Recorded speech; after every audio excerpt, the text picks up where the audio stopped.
livestock for the city of Eaton Rapids, and I do want to welcome all of you here today. It's really nice to be able to see many of our former officers, police officers who are here. I do want to thank Paul for really spearheading this whole entire dedication. But I also want to thank all of our current officers, police officers, and our fire department for everything that they've done to make sure that we can have this nice dedication today. For this digital sign for our public safety building that is generously funded in part by former Chief Mike Seeley's family. We just want to thank all of you, past and present, for all of your service and your dedication for our entire Eaton Rapids community. There's no way that any of us citizens can ever repay any of you for all of the work that you have done and to make our community safe. So with that, I'm going to turn this back over to former mayor, former police chief Paul Molesky. Thank you, Madam Mayor.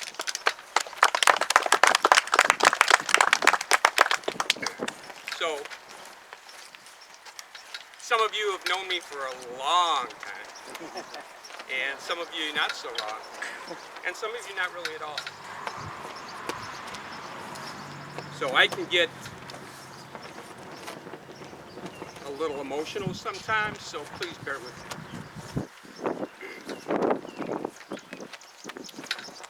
It's easier if I just read and not look. Good afternoon and welcome to the dedication of the Eaton Rapids Public Safety Memorial. There are 4 words that people in the public safety profession use to identify each other. I'm on the job. To most, those words mean little. To us, it means it all. A career dedicated to community service has had and never will be just a job. No matter the amount of adversity that we are faced with, some will always answer the call. It's important. No matter if it's a firefighter going into an inferno, a police officer entering a robbery scene, or a paramedic rendering aid to an accident victim, we share that commonality: service above stuff. In 1874, the Eaton Rapids Fire Brigade was formed. They united for the common good. Those dedicated people, often using leather buckets dipped in water from our river, understood that. Community is important. On February 19th, 1999, the Eaton Rapids Fire Department lost one of its own. Assistant Chief Ted Oliver perished during a house fire on Canal Street. He perished leading his crew, always remembering the words of great leaders. Don't expect your people to do something you won't do yourself.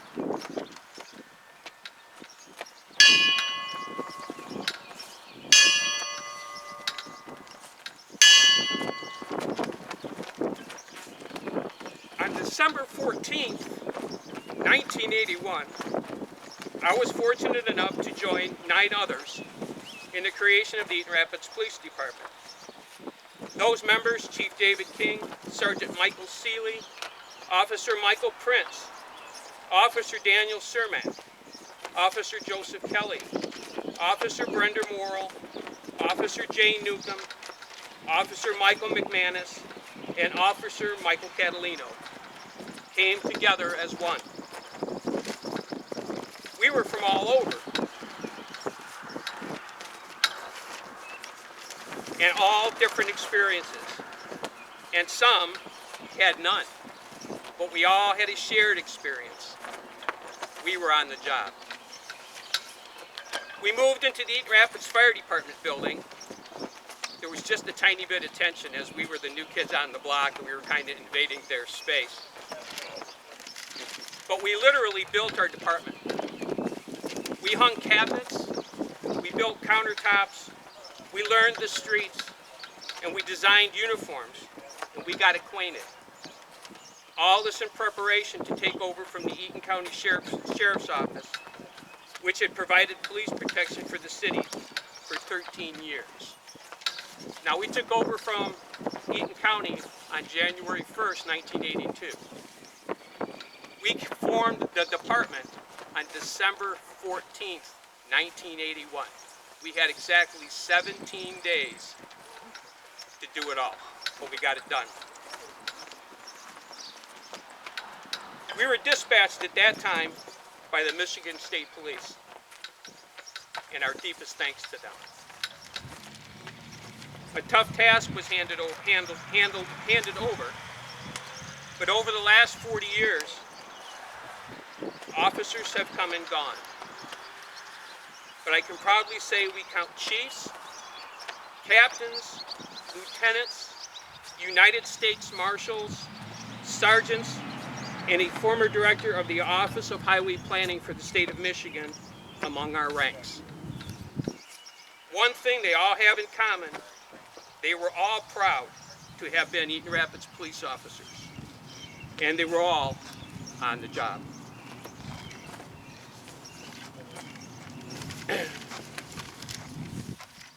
We count 4 in our ranks that now answer the ultimate call. Chief Michael Seeley, Sergeant Francis Joseph Kelly, Patrol Officer Patrick Fales, and Dispatcher Joan Radishaw.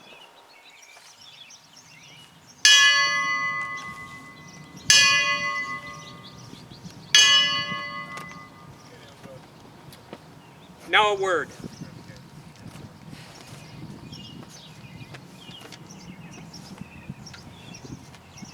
George Carl Emery was born on September 1st, 1881 in Randolph County, Indiana, the son of George and Emily Emery.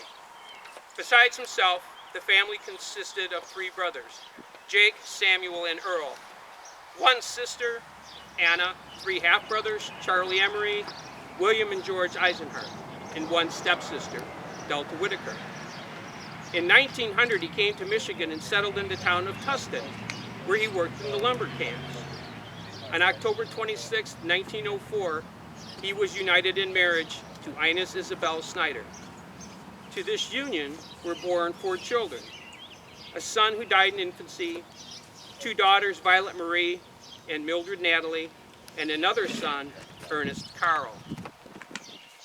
In 1921, the family moved to Eaton Rapids, where Mr. Emery was employed in the local woolen mills for 10 years, the remainder of his life being spent on the city police force.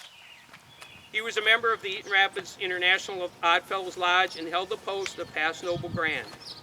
He died suddenly while performing his duties as a police officer on May 31st, 1947. He leaves to mourn their loss his widow, 2 brothers, and various family members. This is the newspaper article associated with Officer Emery's death. Tom Emery dies while attempting to stop a street fight last Saturday night. Alan McMahon, 27, Melvin D. Waters, 23, and Walter Ashley, 27, all of Eaton Rapids, also James Russell of Onondaga, were under arrest, and all except James Russell, who was free on a $2,000 bond, were held in the county jail Monday for investigation following the death of George C. Tom Emery of Eaton Rapids, a police officer, Saturday night on May 31st. McMahon, D. Waters, and Russell were held for resisting an officer, and Ashley received 90 days on a drunken disorderly charge, according to a report by Justice L.F. Baldwin. McMahon waived examination and was bound over to circuit court. D. Waters demanded an examination, which was set for Tuesday, June 10th.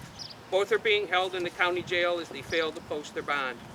Mr. Emery had placed McMahon under arrest and, assisted by several citizens, had handcuffed him and was taking him to the city jail, assisted by Itha Miller. Police Officer Emery dropped dead in the middle of West Knight Street, which is exactly here,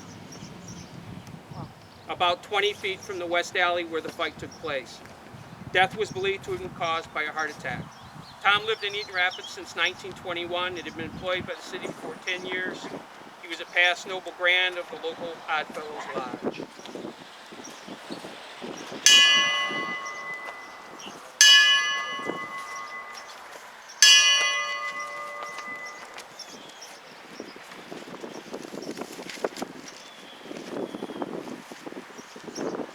I'd like to take the opportunity to thank you all for coming. Thank Patricia Aslin, Mike's sister, in the city of Eaton Rapids for the donation of the sign to commemorate our people.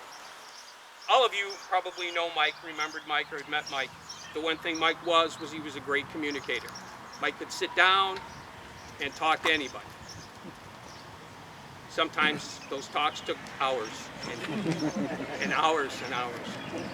But in the end, Mike walked away, and so did the person that Mike was talking to. And to that, we commemorate his loss. I would like to turn this over to Lieutenant Timothy Gill.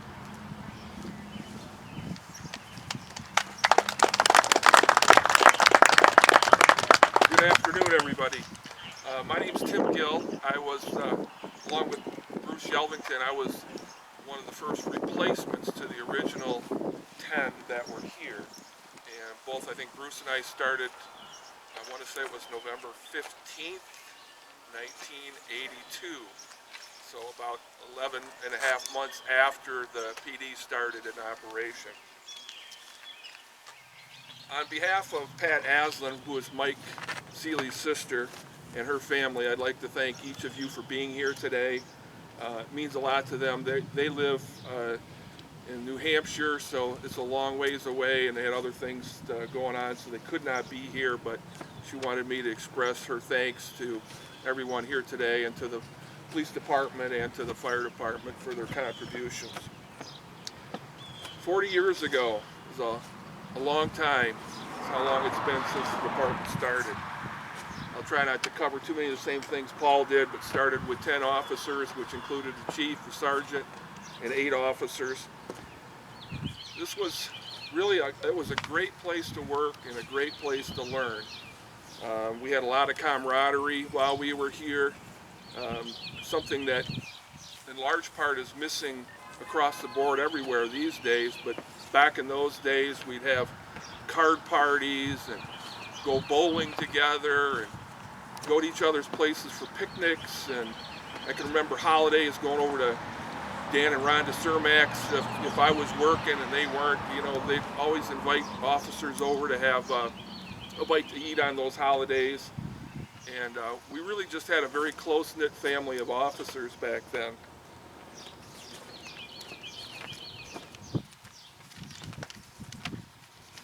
When we started, the Michigan State Police actually dispatched for the PD on nights and weekends. I think Joan dispatched our kind of a do-all gal. She was the secretary, but also was the dispatcher during the days. But on nights, weekends, and holidays, MSP was our dispatch center, and we take all of our drunk drivers up there for breathalyzer tests, and we work really closely with the state police, as with the county as well, who've taken over. Their number of officers that lived down here who had worked here for many years.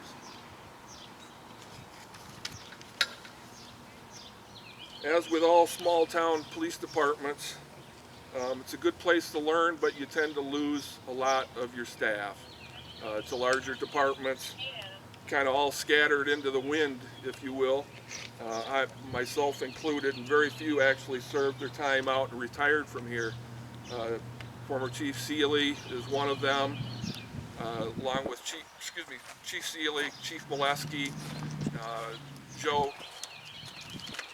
Kelly, and then I think Joan Radishaw were the only 4 that I know of. There might have been a couple since then.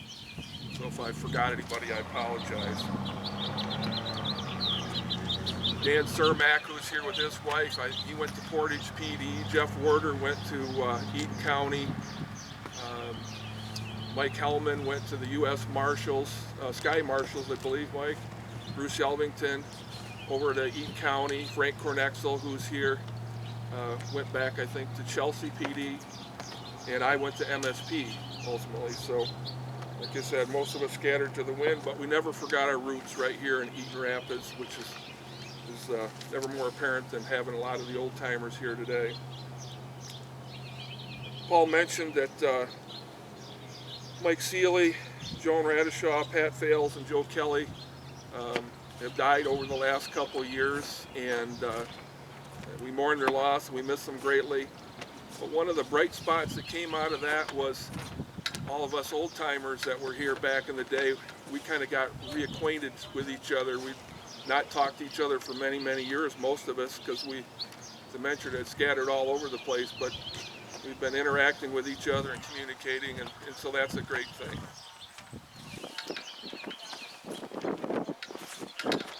I'd be remiss in not mentioning, Mike wouldn't want this to be all about him. Even though his sister so generously contributed, I think, nearly half of the cost for the new electronic sign, he wouldn't want this to be all about him. He would want it to be about the PD, the fire department, and all the officers from the PD, and all the firefighters that have and still serve the city of Eaton Rapids. So all good leaders know that their success isn't their own. It falls on the backs of a lot of people that are part of their team, and Mike would be no exception to that.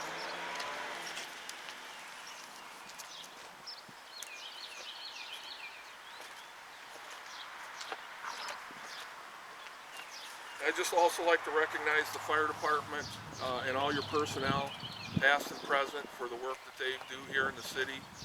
It takes a special person to volunteer, especially volunteer for something that can oftentimes be very dangerous. So for all of you that do that, I commend you and really have the greatest respect for each of you. And in closing, I would just like to say to all of my former co-workers, it was sincerely an honor to work alongside you. Thank you very much.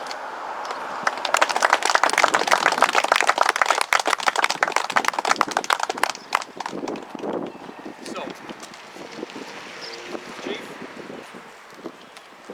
Chief? Yes. Did you wish to address our assemblage? Anyone else? Please take the opportunity to either talk about Mike. Lieutenant, did you want to give us some insight into your previous interactions with former Chief Seeley?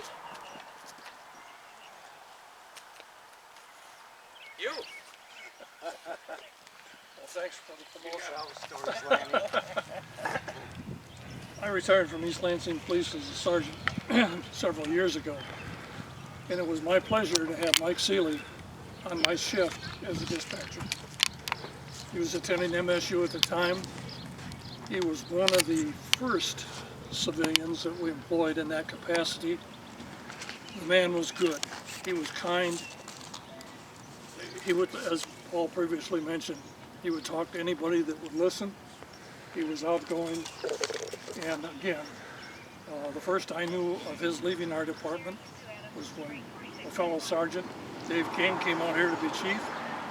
It wasn't 2 or 3 days later, and Mike came and looked at me and he says, "Well, Sarge, I'm leaving." I said, "You're what?" And he says, "I'm leaving. I'm going to Eaton Rapids." It baffled. He was missed. He's missed now. And for those of us from East Lansing, it was a privilege to have him, and he will always be remembered. Thank you. Thank you.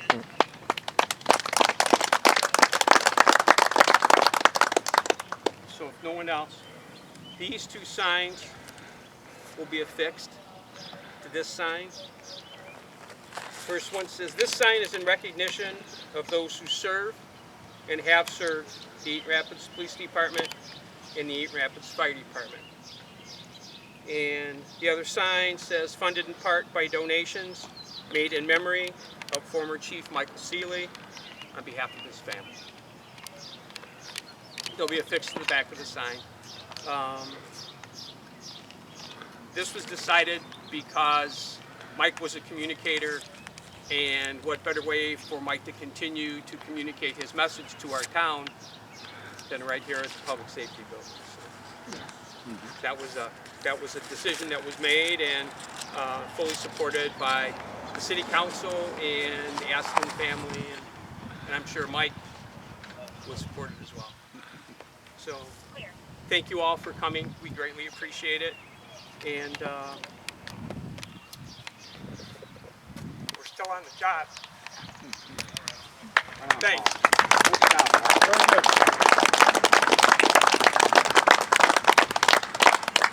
So for those of you that are so inclined, we're going to have a reception down at the Eaton Rapids Craft Company immediately after leaving here. And if you don't know, it's kind of kidding. What's next to the Horner Woolen Complex? You can't miss it. The old Miller, the whole Horner That's how they Woolen know us, by the Complex old is now Millers. encased with a big fence. It's the old Miller Dairy. So please join us.